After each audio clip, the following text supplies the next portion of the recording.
하나님께서 천지를 창조하시고 아담과 하와를 만들어 주셨습니다. 그리고 인간의 역사가 시작이 됩니다.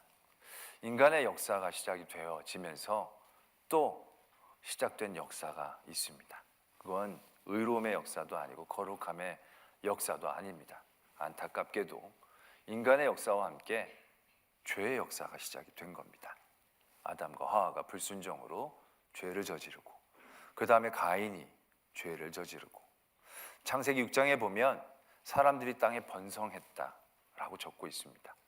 사람들이 번성해지면서 아름다운 일들이 넘쳐나고 기쁜 일들이 넘쳐난 게 아니라 6장은 이렇게 적고 있습니다. 땅에 죄가 가득 찼다. 사람들은 악한 것들만 생각했다. 그래서 하나님은 그들을 창조하신 것을 후회하셨다. 말씀은 그렇게 적고 있습니다.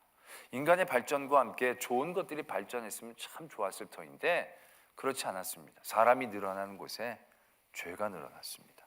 사람이 쌓는 곳에 죄의 값이 쌓여나가기 시작했다는 거죠.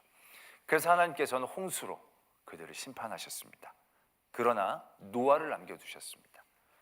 다 멸하시고 노아의 가족, 하나님 앞에 의로운 노아의 가족들을 남겨놓고 인류는 새로운 역사를 시작하게 됩니다.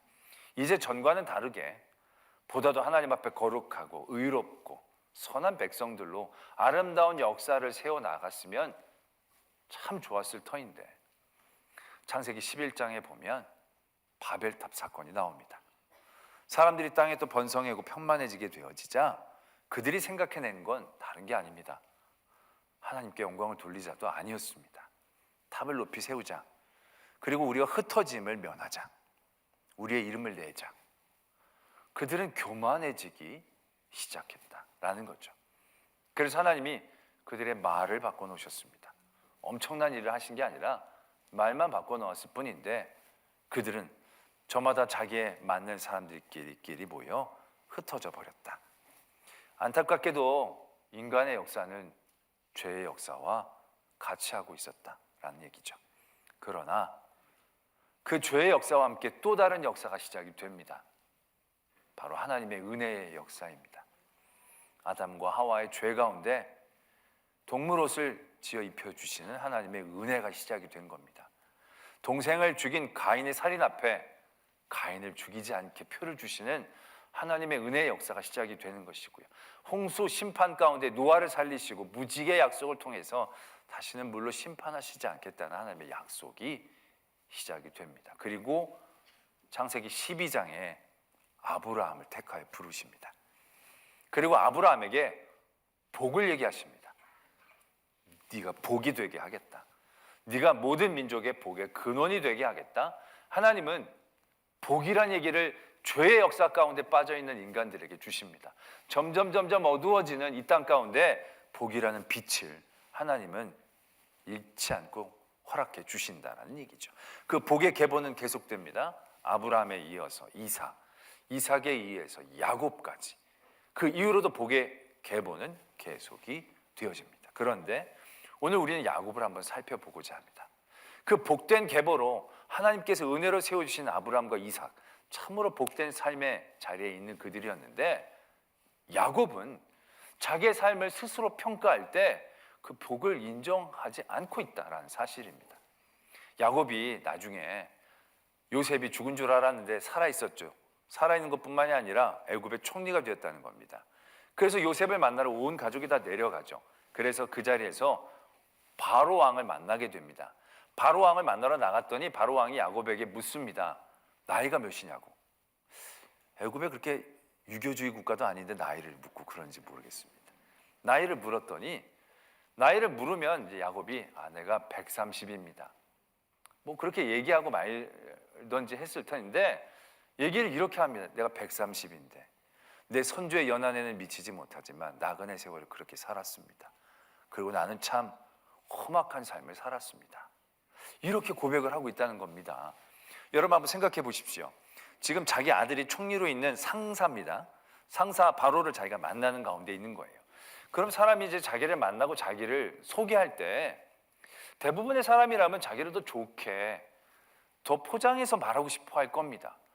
나이가 몇입니까? 물어보면 야곱이 130인데 그렇게 안 보이죠? 제가 좋은 걸 많이 먹고 살았습니다. 뭐 이러던가 아니면 130입니다. 내가 지금 가뭄 때문에 이곳에 내려왔지만 그래도 나름 자수성가한 사람입니다. 호러 단신으로 많은 때를 이루고 자식도 12명이나 낳지 않았습니까? 라던가 아니면 참 힘들고 어려운 삶의 자리에 있었지만 전 성실하게 살았습니다. 왜냐하면 자기를 높여야 자기 아들도 덩달아 높아지지 않겠습니까? 나는 이렇게 봐도 뼈대 있는 가문입니다. 아브라함의 손자입니다. 하나님이 복되게 해주신 가문입니다. 뭐 자기 가문을 나타내거나 자기 어떤 젊음을 나타내거나 좋은 성격과 성질을 나타내거나 뭔가 좋게 얘기하고 싶어 하지 않습니까? 아니 모든 사람들이 지나간 삶을 생각하고 얘기하면 좋은 것들을 얘기하고 그러고 싶지 않습니까? 우리가 늘 왕년에 여러 어르신들이 왕년에 얘기한 거 들어보면 이 땅 가운데 못 사는 사람도 없고 무시당하는 사람도 없어요. 이런 분들 있잖아요. 왕년에 우리 동네 여자들 다 나한테 완전히 껍벅껍벅 죽었지 막. 알고 보면 한 명, 두 명인데 온 동네 여자들로 포장하지 않습니까? 한 명 이겼는데 동네 평정한 것처럼 얘기하고 싶어 하지 않습니까? 맛있는 거 하나 먹었는데 늘 먹는 것처럼 생각하고 싶어 하지 않습니까? 그렇게 왕년에 다 얘기하고 싶은데 야곱은 그의 삶의 자리를 지금 왕 앞에서 첫 소개를 하는데 내가 왕년에요. 잘 나갔습니다. 이런 거 얘기해도 모자란 판국에 제가 130년 나그네 세월이었는데 참 험악하게 살았습니다. 참 고생 많이 했습니다. 힘들고 아팠습니다. 이렇게 얘기하고 있다는 사실입니다. 아니 바로에게 자기 불쌍한 얘기를 해서 더 많이 받아내려고 하는 거 아닙니다. 왜냐하면 이미 야곱의 가정에 줄 여러 가지 것들은 사전에 다 정리가 됐습니다. 사전에 아들들이 와서 실무적인 다 일들을 끝내놓고 갈 곳과 여러 가지 것들이 다 확보한 상태입니다. 그냥 야곱은 바로에게 인사만 하고 올라가면 되는 상황이었습니다. 더 불쌍하게 보일 필요가 없는 자리인 거죠. 근데 그 자리에서 야곱이 험악하게 살았습니다 라고 자기를 얘기하고 있다는 겁니다. 그러고 나서 한번 야곱의 삶을 되돌아봤습니다. 살펴봤습니다. 그랬더니 그렇게 얘기할 만하다라는 생각이 듭니다. 태어날 때부터 그는 형 바로 밑을 따라서 태어났습니다. 그냥 쌍둥이가 낳았고 좀 있다가 나오는 경우들이 대부분인데 이건 바로 따라 나왔다는 거예요. 왜? 형의 발꿈치를 잡고 따라왔으니까 이거 진짜 간발의 차이거든요. 근데 간발의 차이가 나타나는 결과적 차이는 하늘과 땅 차이인 겁니다. 첫째와 둘째의 차이는 지금 이 땅에서 첫째와 둘째와는 완전히 다른 거죠. 첫째는 권리가 많아요. 첫째는 축복을 받는 사람이 되어지는 거예요. 그러한 모든 삶의 자리에서 야곱이 굉장히 힘들었겠다라는 생각을 하게 됩니다. 왜냐하면 늘 그것이 그를 짓누르지 않았겠습니까? 그것이 얼마나 그 구조적인 스트레스 가운데 그가 많이 힘들어했겠습니까? 내가 조금만 내가 그때 잡아 당겨가지고 머리만 내밀었어도 쇼트트랙처럼 다리만 먼저 내놨어도 내가 뭐 그런 어떤 억울함들이 그의 삶을 얼마나 괴롭혔겠습니까? 거의 5, 60년 동안. 그래서 그는 호시탐탐 그 자리를 노렸죠. 그래서 형이 배고파하는 순간순간마다 그 기회를 얻으려고 애썼을 것입니다. 그러던 어느 날 그게 딱 잘 맞아 떨어져가지고 장자권을 사긴 샀죠. 팥죽 한 그릇으로. 그러나 그것으로 성이 안 찼죠.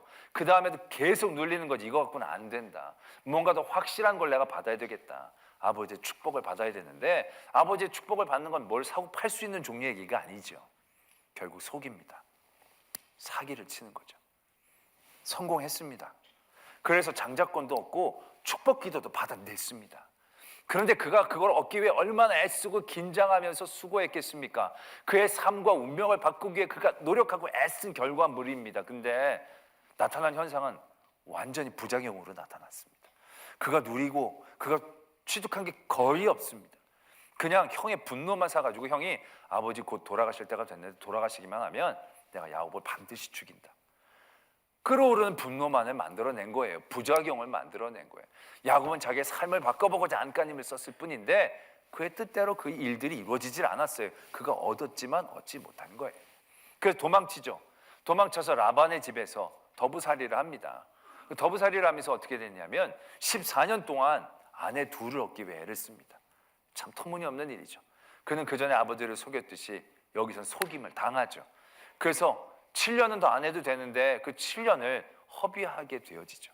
그 다음에 6년 동안 그가 애쓰게 됩니다. 6년 동안 제대로 품삯을 받게 되는데 정말 열심히 일했습니다. 라반의 양도 돌보면서 자기의 양도 돌보면서 정말 열심히 일을 해서 그가 조금씩 더 부자가 되어지기 시작합니다. 그가 노력해서 얻은 부였는데 이게 이상한 방향으로 상황이 바뀌게 되어집니다. 라반과 그 아들들이 불편해합니다. 심기가 영 꼬이기 시작합니다. 위기감을 느끼게 됩니다. 그래서 결국 그 어린 자녀들과 함께 그 양떼를 데리고 야밤 도주를 하게 되죠. 에서를 만나는 모든 우여곡절을 잘 넘어갑니다. 그래서 세겜성에서 사는데 세겜성에서도 편치 않았습니다. 그 땅에 족장과 문제가 생겨가지고 또 두려움 가운데 그러한 삶을 살았던 게 야곱이에요. 어떻게 보면 그렇게 순탄하고 평탄한 생활들이 뜨문뜨문 있을 수밖에 없었던 그런 야곱.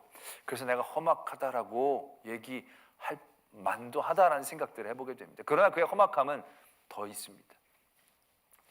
그의 삶이 기쁜 적은 없었던 것 찾아봤더니 기쁜 적도 있긴 있었어요. 언제였냐면 그가 라헬을 위해서 일했던 때.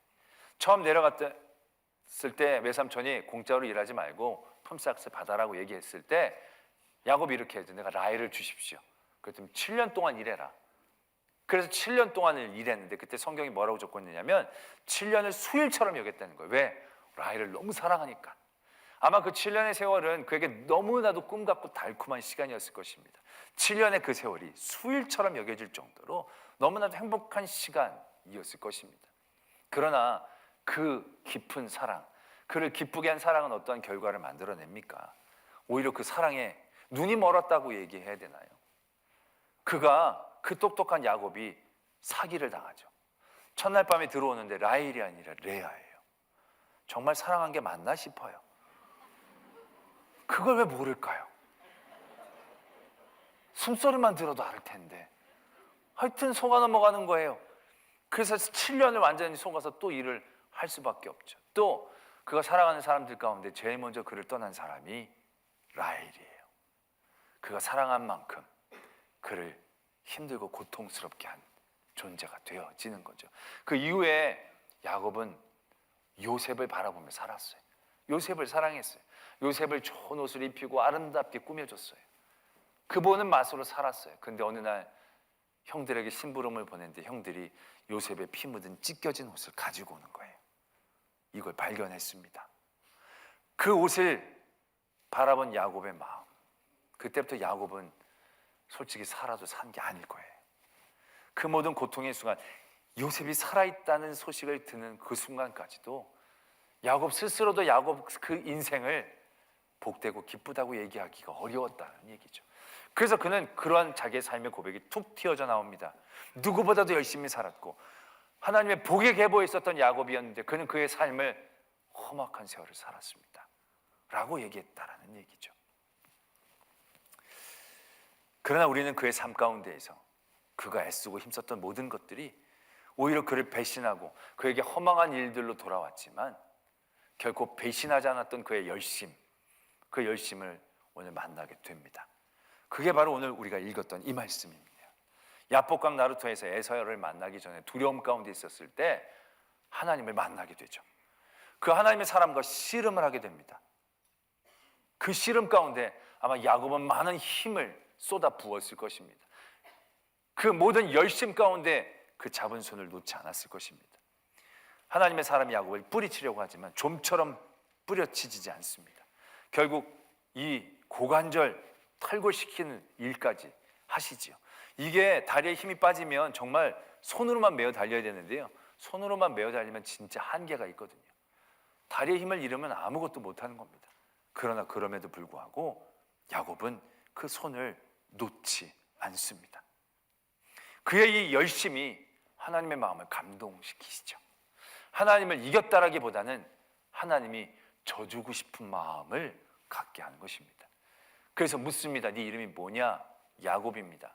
야곱은 발꿈치를 잡은 자, 속이는 자의 뜻을 갖고 있습니다. 그 이름 자체는 그냥 인간사 안에서 돌고 돌 수밖에 없는, 그냥 사람들끼리 아둥바둥하며 살 수밖에 없는 그런 이름이었습니다. 근데 그 이름을 하나님께서는 바꾸어 주십니다. 이스라엘이라고 해라.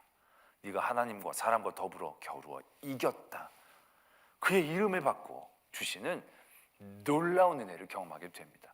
솔직히 이 은혜는 야곱 스스로도 인식하지 못했고 이것이 그의 삶 가운데 아주 큰 격변을 일으키거나 큰 수혜물을 준 건 아닙니다.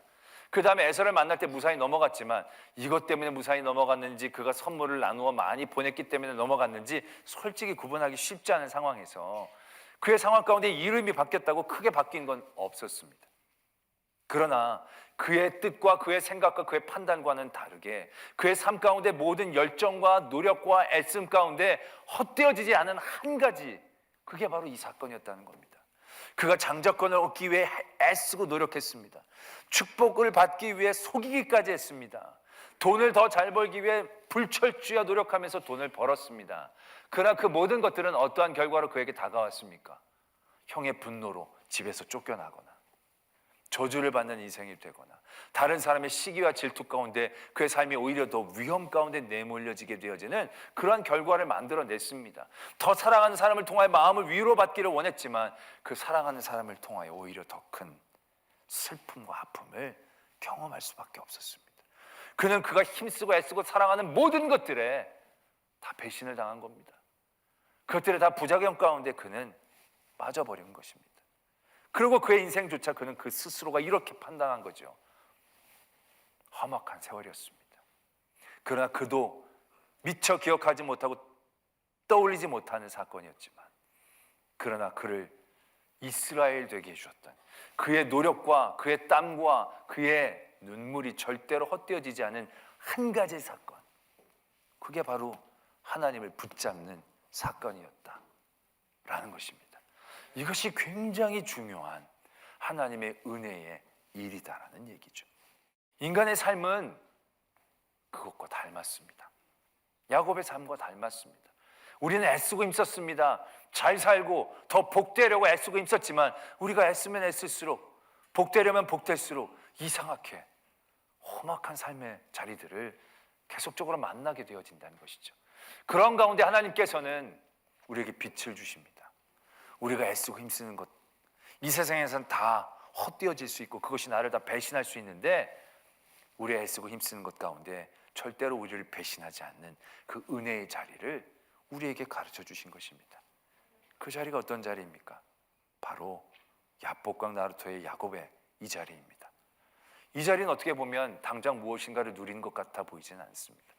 나의 삶의 환경이 확 바뀐 것 같은 누림은 없습니다. 그러나 그 스스로조차도 무너지고 넘어졌을 때 그를 그대게 하고 그가 이스라엘로 다시금 이렇게 세우는 것은 바로 이 사건이었다는 얘기죠.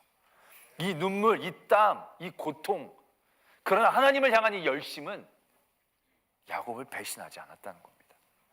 야곱을 그냥 내어 버리지 않았다는 것입니다. 그리고 다시금 야곱을 이렇게 세웠다는 것이죠. 우리는 야곱의 이 사건을 바라보면서 우리를 한번 바라보아야 합니다. 우리 또한 어떻습니까? 우리도 지금 열심히 살죠. 성실히 삽니다. 여러분들이 삶의 자리에 되돌아보면서 어떻게 살았습니까? 물어보면 여러 가지로 좋은 얘기들을 많이 할 겁니다. 그런데 그 여러분들의 좋은 것들이 과연 여러분들을 끝까지 영원히 받쳐줄 수 있는 그런 복된 제목이 될까요? 여러분들이 열심히 일해서 돈을 많이 벌었을 거예요. 그런데 그 돈 때문에 여러분들은 더 걱정하고 근심할 거예요. 왜? 이게 너무 좋은데 이게 곧 끝나면 어떡하나? 이거 오래 누리지 못하면 어떡하나? 그런 걱정과 근심. 왜? 그 존재 자체가 불안하니까. 그것이 우리를 편안하게 하다가도 두렵게 할 거예요. 우리를 더 걱정스럽게 만들 거예요. 내가 사랑하는 것 있으면 좋죠. 그러나 여러분들 생각해 보세요. 여러분들을 가장 아프게 하고 가장 눈물 나게 하는 것은 여러분들이 사랑하는 그것일 겁니다. 그것이 우리를 얼마나 배반하고 우리를 많이 고통스럽게 하는지 우리는 그것을 깨달아가는 인생을 살 뿐입니다. 우리가 살아가면서 애쓰고 힘썼던 많은 것들이 하루아침에 무너지는 것들을 얼마나 많이 봅니까? 그것 때문에 우리가 더 어려운 일들을 당할 때도 얼마나 많이 경험을 하게 됩니까? 우리는 그런 삶의 자리에서 분명히 깨달아야 한다는 것이죠. 우리의 삶의 자리에서 헛되지 않은 게 뭐가 있을까? 어떤 분이 그런 간증을 했더라고요. 내가 자녀에게 정말 좋은 것들을 물려주기 위해 학원도 잘 보내고 뒷받침도 잘하고, 그래서 정말 여러 가지 것들로 부족하지 않게 애를 잘 세워주기 위해 애썼다는 거예요.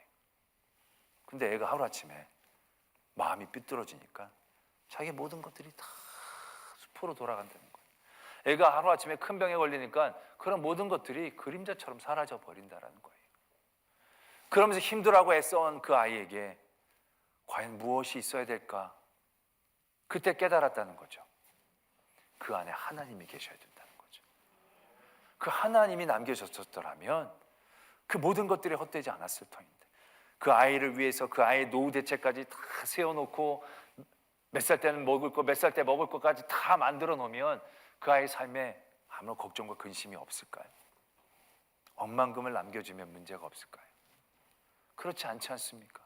우리의 인간적인 노력들이 오히려 그것 때문에 애가 타락하고, 그것 때문에 우리가 병들고 죄짓고, 그러한 경우들이 얼마나 이 세상 가운데 많은가를 우리는 분명히 인식해야 된다는 거죠. 그런 가운데 우리가 정말로 헛되지 않은 우리의 열심과 노력, 우리의 눈물과 땀이 부어질 곳이 있다면 야복강 나루토에서 하나님을 붙잡고 있는 이 야곱의 모습일 것입니다.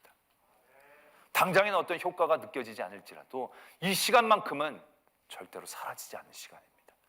하나님이 기억하고 계시기에, 하나님의 기억은 그 어떤 것들로 변개하거나 빼앗거나 사라지게 할 수 있는 것이 아니기 때문에. 왜요? 하나님은 신실하신 하나님이시니까. 때문에 우리가 하나님을 향한 열심, 그 시간만큼은 우리를 배신하지 않는 것입니다. 하나님을 붙잡는 그 눈물만큼은 우리를 아프게 하지 않을 것입니다. 이 세상의 애씀과 수고는 그 결과가 어떨지 우리는 가늠할 수가 없어요. 그러나 확실하게 얘기할 수 있는 건 하나님을 붙잡고 있는 이 손. 그래서 하나님이 우리에게 약속해 주신 그 약속, 그건 내가 인정하지 못하고 내가 기억하지 못할지라도, 내가 내 삶을 험악한 삶이라고 고백했을 그때에도 나를 복의 사람으로 일으켜 줄 수 있는 가장 유일한 가치가 되어진다라는 것입니다. 예수님도 또한 그랬습니다. 예수님이 이 땅에 살면서 얼마나 아름답고 멋있고 또한 각광받는 삶이 있었습니까? 많은 사람들이 예수를 왕이라고 칭송했던 그 수없이 많은 그 찬양과 찬송들, 근데 그것이 얼마나 더덥습니까? 순식간에 변질하지 않습니까? 예수님이 고쳤던 병자들이 얼마나 많습니까? 근데 예수님이 십자가에 달리셨을 때 내 눈을 뜨게 해주신 분입니다. 나를 살리신 분입니다. 나를 아껴 주신 분입니다. 이분은 그런 분이 아닙니다. 막아선 사람이 한 사람이라도 있었습니까? 그런 놀라운 하나님의 기적과 능력으로 그들을 세워주고 아름다운 일들을 쌓아나갔지만 그 일들 가운데 예수님을 지켜준 건 아무것도 없습니다. 그렇게 떡 얻어먹고 물고기 얻어먹었던 사람들이 다 어디 간 겁니까 도대체? 아무도 나서주질 않습니다. 예수님은 홀로 십자가를 지고 억지로 십자가를 짊어지는 한 사람, 그 사람의 도움을 받고 외롭게 그 길을 가시는 거죠. 그러나 예수님이 그 모든 삶의 자리에서 그의 삶을 가장 가치 있게, 가장 헛되지 않게 만들었던 힘은 어디에 있습니까?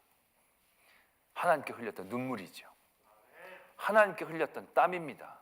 하나님의 말씀을 순종하렸던 그의 각오와 결단입니다. 그거는 변하지 않았습니다. 그건 배신하지 않았습니다. 그 하나님을 향한 그의 결단이 그의 모든 걸음들을 걸어나갈 수 있게 하는 가장 큰 힘이 되었다는 것을 우리는 분명히 기억해야 한다는 것입니다. 오늘 야곱의 모습을 통해서 하나님은 복된 사람의 모습, 그 복된 사람이 그 복을 지켜내기 위해 애쓰고 힘써야 될 그 자리를 만들어주시고 알려주십니다. 그 자리는 장자권을 빼앗고 축복 기도를 받기 위해 속이고 빼앗고 사고 팔고 열심 내는 그 자리가 아닙니다. 그 자리는 하나님을 붙잡는 이 자리이다라는 것입니다. 오늘 여러분들이 힘쓰고 애써야 될 것이 헛되지 않고 정말로 요즘 말하면 아주 헛되어지지 않을 가장 큰 투자처는 다른 데가 아닙니다. 하나님입니다. 여러분들 자녀에게 가장 좋은 것들, 변하지 않은 것들을 물려주고 싶다라고 한다면 그건 다른 게 아니어야 합니다. 하나님이셔야 합니다. 그 야곱의 복된 삶, 험악한 세월을 살았다고 스스로는 고백하지만 복된 사람으로 올려주셨던 그 하나님의 은혜의 시작이 바로 여기에 있음을 깨닫고 이러한 열심으로 우리의 삶을 도전할 수 있는 저와 여러분들이 되어지기를 소망합니다.